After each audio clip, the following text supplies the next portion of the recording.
Group CSR effort are built around 6 core pillars, ranging from poverty alleviation to environmental and humanitarian support. So far, we impacted over 17 lakh lives across 20 states and union territories, with 2,500 plus active volunteers working in 710 plus locations.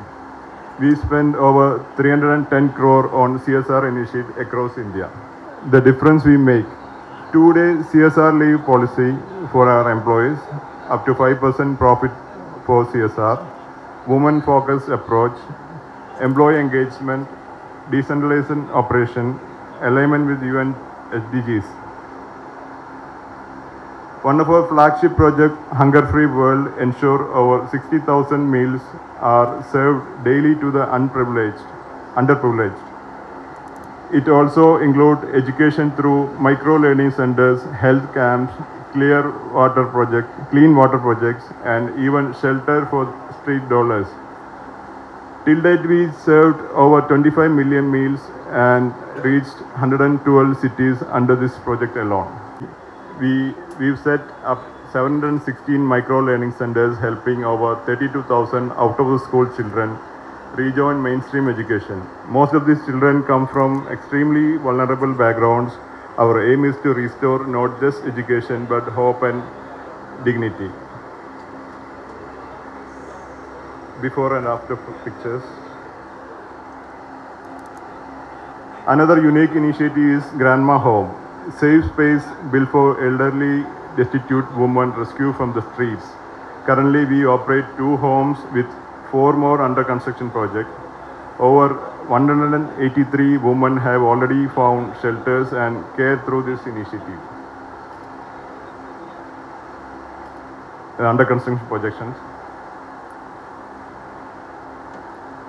Scholarship. Our education support also includes scholarships. We've supported over 1.14 lakh students, spending nearly 77 crore with a special focus on girl students. For Tamil Nadu, we proposed a CSR budget of 10 crore for financial year 25-26, covering grandma homes, scholarship, meals, MLCs, and healthcare interventions. We believe real impact starts at the local level, and this region remains a priority for us. Thank you once again for your time and support. CSR is not just our responsibility, it's a reflection of our values. We look forward to working with the community and authorities to make a deeper, lasting impact. Thank you. World Hunger Free Day என்ற நாளில் Malabar diamond and jewellery சார்பில் உங்களை சந்திக்கிறதுல பெரிய மகிழ்ச்சி. அதுவும் குறிப்பாக இந்த நிகழ்ச்சியை ஏற்பாடு செய்திருக்கிற மலபார் சேரிட்டபிள் ட்ரஸ்டினுடைய நிர்வாக பெருமக்கள் அத்தனை பேருக்கும் என் மனமார்ந்த நன்றி. வருகை தந்திருக்கிற மாநகராட்சி மன்ற உறுப்பினரான ஏழுமலை அவர்களுக்கும், நிகழ்ச்சியிலே பங்கேற்று கொண்டிருக்கிற பத்திரிகை மற்றும் ஊடகத்துறை நண்பர்கள் அத்தனை பேருக்கும் என் மாலையான வணக்கத்தினை தெரிவித்துக் கொள்ள கடமைப்பட்டிருக்கிறேன். மலபார் சேரிட்டபிள் ட்ரஸ்ட் மூலிமா இன்னைக்கு இந்த நிகழ்ச்சியின் பசி மற்றும் ஊட்டச்சத்து குறைபாடு உள்ள குழந்தைகளை நிவர்த்தி பண்ணுகிற ஒரு நிகழ்ச்சியை இப்போ பார்த்தோம். நம்ம காணொலி காட்சி மூலியமாக பார்த்துருக்குறோம். இவர்களுடைய பணி பார்த்திங்கன்னா தொடர்ந்து கடந்த ஆண்டு இது அண்ணா நகரில் இந்த நிகழ்ச்சி நடத்தப்பட்டது. அண்ணா நகர் தொகுதியில் இந்த நிகழ்ச்சி நடத்தப்பட்டு இன்றைக்கு தியாகராய நகர் தொகுதியில் இந்த நிகழ்ச்சி நடைபெறுகிறது. அதற்கு மனமார்ந்த வாழ்த்துக்கள். தொடர்ந்து இவர்கள் சமூக பணிகளில் ஈடுபட்டு மக்கள் பயன்பெறுகிற, அது குறிப்பாக பசி, கல்வி, முதியோர், மருத்துவம், பல்வேறு வகையில் அந்த திட்டங்களை எல்லாம் அவங்க சிஎஸ்ஆர் நிதி மூலமாக இன்றைக்கு மக்களுக்கு நேரடியாக சமூக அமைப்புகள் மூலியமாக நேரடியாக பங்களிப்புகளை செய்து கொண்டிருக்கிறார்கள், நிவர்த்தி செய்கிறார்கள். உண்மையை சொல்லப்போனால் அவர்களுடைய குறைகளை நிவர்த்தி செய்கிறார்கள். அப்படி பசியற்ற உலக திட்டத்தின் மூலம் இந்தியாவில் மட்டும் மலபார் கோல்டன் சேமிசார் 167 நகரங்களில் தினமும் 60,000 உணவுப் பொட்டலங்களை வழங்கி கொண்டிருக்கிறார்கள். இது பெரிய விஷயம். 67,000 பேருக்கு டெய்லி உணவு வழங்கிட்டு ஒரு நிறுவனம் இன்றைக்கி மலபார் சேரிட்டபிள் ட்ரஸ்ட் மூலியமாக பண்ணியிருக்காங்க. இதில் குறிப்பாக நம்மளுடைய தமிழ்நாட்டில் மட்டும் 19 நகரங்களில், தமிழ்நாட்டில் மட்டும் 19 நகரங்களில் 6,460 உணவுப் பொட்டலங்களை இன்றைக்கு தினமும் விநியோகித்து கொண்டிருக்கிறார்கள். இதுதான் ஹைலைட்டே. இங்கே நம்மளுடைய தமிழகத்தில் 6,460 பொட்டலங்கள் இன்று தினமும் உபயோகப்படுத்தி கொண்டிருக்கார்கள். எதுக்கு இதை சொல்கிறேன் அப்படின்னு சொன்னால், இது ஒரு நாள் செய்கிறதுக்கு இப்போ நாங்கள்லாம் அரசியல் கட்சிகள் பல நிகழ்ச்சிகள் செய்வோம். ஒரு நாள் செய்து 2 நாள் செய்து கஷ்டமாக இருக்கும். ஆனால் தொடர்ந்து ஆண்டு முழுவதும் செய்து கொண்டிருக்கிறார்கள். அதற்கு இந்த சேரிட்டபிள் ட்ரஸ்ட்டில் உள்ள அத்தனை பேருக்கும் நன்றி. இது ஒன்று மாணவர்களுக்கு உதவித்தொகை எப்படி பார்த்தீங்கன்னா, அரசு பள்ளியில் படிக்கிற குழந்தைகளுக்கு உதவித்தொகை.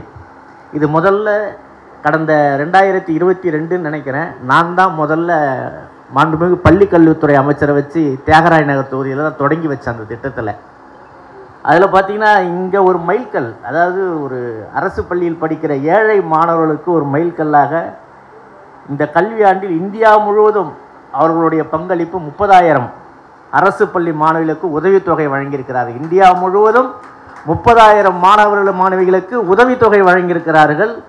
அதுலேயே ரொம்ப உறுதியாக இந்த கல்வியாண்டில் கூட நமக்கு தமிழகத்தை பொறுத்த வரைக்கும் சுமார் 2.40 கோடிக்கு நம்மளுக்கு உதவி வழங்கி, இப்போ பார்த்தேன் காணொலியில் பார்த்தேன், 2.40 கோடிக்கு இந்த கல்வியாண்டில் இப்போ நடக்கிற 25-26 கல்வியாண்டில் 2.40 கோடி ரூபாய் கல்வி உதவித்தொகையாக தமிழகத்திற்கு மட்டும் வழங்குகிறார்கள். அது 10 கோடி ரூபாய். 25-26ஆம் ஆண்டுக்கான சிஎஸ்ஆர் ஃபண்டு பார்த்திங்கன்னா 10 கோடி ரூபாய். அதில் குறிப்பாக 2.40 கோடி ரூபாய் மாணவர்களுக்கு உதவித்தொகையாக இன்றைக்கு வழங்கப்பட்டு கொண்டிருக்கிறது. அதிலும் மைக்ரோ லேர்னிங் சென்டர்ஸ் பார்த்திங்கன்னா இந்தியாவிலே 18 மாநிலங்களில் 716 நுண்கற்றல் மையங்கள் MLCCS நடத்தி வருகிறார்கள். இது பள்ளி சாராத மற்றும் பள்ளி படிப்பை கைவிடும் குழந்தைகளுக்கு, முக்கியமாக அதுதான், பள்ளி கைவிடும் குழந்தைகளுக்கு கல்வி மற்றும் சத்துணவுகளை வழங்கிட்டு இருக்காங்க.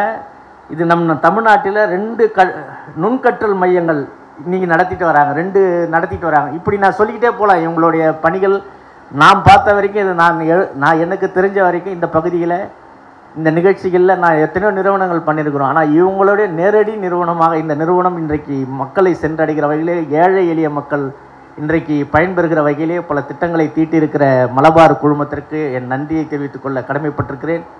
அதேபோல் இந்த நிகழ்ச்சிக்கு எங்களை அழைத்தமைக்காக நிறுவனத்திற்கும் அதனுடைய நிர்வாகிகள் அத்தனை பேருக்கும் மனமார்ந்த நன்றி. தொடர்ந்து இந்த நாடு முன்னேற்றம் அடைந்து கொண்டிருக்கிறது. அதுவும் குறிப்பாக தமிழகம் பல வகையில் முன்னேற்றம் அடைந்திருக்கிறது. பசியற்ற மாநிலங்களில் இன்றைக்கு தமிழ்நாடு ரொம்ப கம்மியாக இருக்காங்க. பசியற்ற வறுமை கோட்டுக்கு கீழே உள்ள மக்கள் பார்த்திங்கன்னா தமிழ்நாட்டில் கம்மியாக இருக்காங்க. ஏன்னு சொன்னால் இங்கே பகுத்தறிவு உள்ள மக்கள் அதிகம், உழைப்பில் உயர்ந்த மக்கள் நம் பகுதி மக்கள். அப்படிப்பட்ட தமிழகத்தில் மேலும் பல திட்டங்களை இவர்கள் கொண்டு வர வேண்டும், இன்னும் பல நிதிகளை இங்கே ஒதுக்கி தர வேண்டும் என்று கேட்டு இந்த சிறப்பான நிகழ்ச்சியை ஏற்பாடு செய்திருக்கிற அத்தனை பேருக்கும் என் மனமார்ந்த நன்றி. மலபார் குழுமத்திற்கு மீண்டும் ஒரு முறை நன்றியை சொல்லி விடைபெறுகிறேன். நன்றி, வணக்கம்.